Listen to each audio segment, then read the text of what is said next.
Good morning, everybody, and welcome back to the second part of 4 of our LEGO Legend of Zelda Advent Calendar 2021 edition. For those of you that are unfamiliar, this is a 24-day Advent calendar that I have split up into 4 parts with 6 days each, and today we're taking a look at doors numbers 7 to 12 as we're in the second week of December. So, this is Z0051, the Hero of the Sea Advent calendar for ages 8 and up with 284 pieces, and let's get straight back to our calendar. So, if we open up our calendar once again, I'll give you just a minute to find day number 7. And we're zoomed straight on in to see a build again based off Phantom Hourglass. Now, because these games are based off the DS, there are not going to be as many options for me to do custom sets on, so a fair proportion of this calendar does focus on the Phantom Hourglass and Spirit Track elements.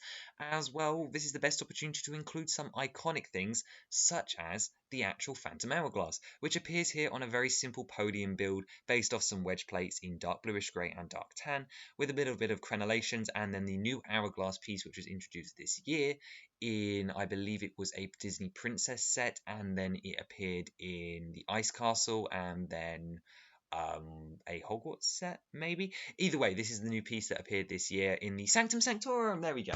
And here it is representing the Phantom Hourglass on this table. Maybe it should be recolored, but I like it the way it is. Moving on to day number 8, I'll give you a second to find it. And then zooming on in, we have another simple minifigure build. So for day number 8, this is the Lizalfos, which has been appearing in sets since Wave 2 of my custom set showcase and reuses the exact same green variant that appeared in the Lizalfos Battle Pack.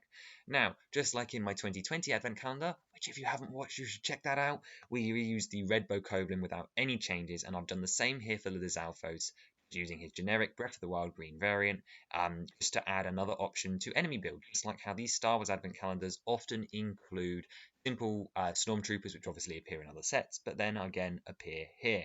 So just a nice inclusion to boost up your Lizalfos army, especially for a common color as well.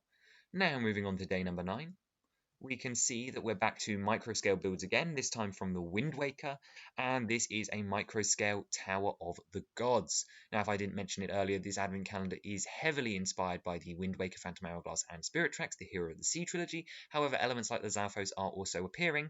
This one, of course, being from the Wind Waker, it's a microscale mini version to go with the King of Red Lions from our first week. You should probably check that one out as well. And this one is the Tower of the Gods, which uses a load of stacked round bricks with some studded on the sides to make it look like a miniature tower, and then we're using tap pieces to recreate the arches at the bottom. I actually really like the way this one turns out. Maybe it's got a bit too many black spots on it, but I think it just about works. The stud on the top is supposed to represent the bell, although maybe it doesn't quite do the best job of representing that. And then if we move on to day number 10, we're almost there now, and this is actually a game. So here we have 3 microfigures sat on some blue tiles to represent ocean, and obviously these are wobbly. We also have a stud shooter on a red buoy that is ready to fire a minifigure head.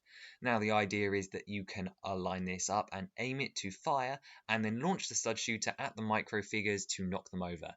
Now this is supposed to be a bit of a take on Salvatore's minigame from the Wind Waker, however not specifically. Could also represent the submarines or like the enemy ships you come across, or I guess if you wanted to go further, it could just be like Bokoblins swimming or something. I really don't know. Either way, it's a target shooting mini game, maybe even Splooshka Boom. There are so many options from the Wind Waker and Phantom Hourglass that this could represent that I thought it was a fun little inclusion to give you a bit of playability for this advent calendar.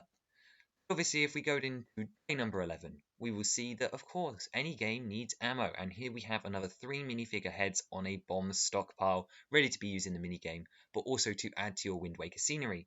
This is particularly inspired by the bomb-like sequence in the Wind Waker, where you go and collect the bombs, and this is sort of just a stack of crates, which obviously have bombs on top of them, and the crates are actually the crate piece, so inside there you'd be able to store something like rupees or something, I don't know, up to you completely, but 3 more pieces of ammo for your cannon and the minigame, and then also a bit of Wind Waker scenery as well.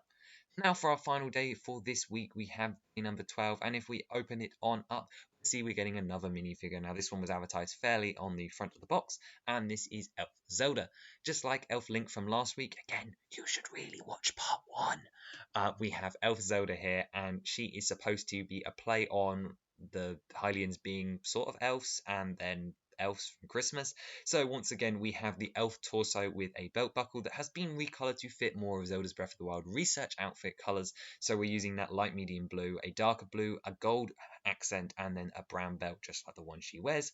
So once again, she has the brown short legs, some dual molded arms in white and light aqua, and then a recolor of the elf earpiece with the flesh colored ears and then the light blue hat, which is completely new.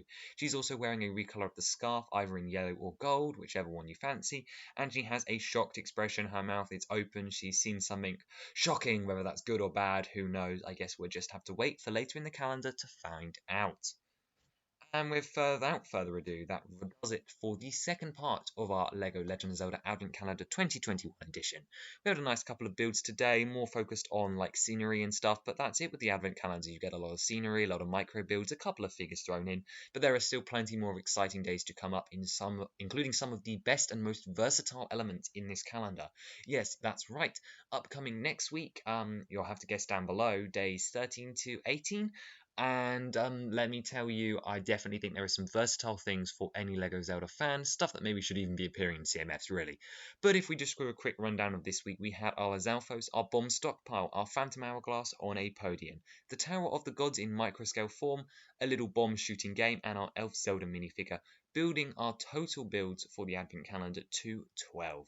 We're halfway there now. Leave your predictions down below. Let me know what your favourite day for this week was as well. Consider subscribing if you're enjoying the Advent Calendar or are excited for next week's. And I'll see you next time. Bye bye.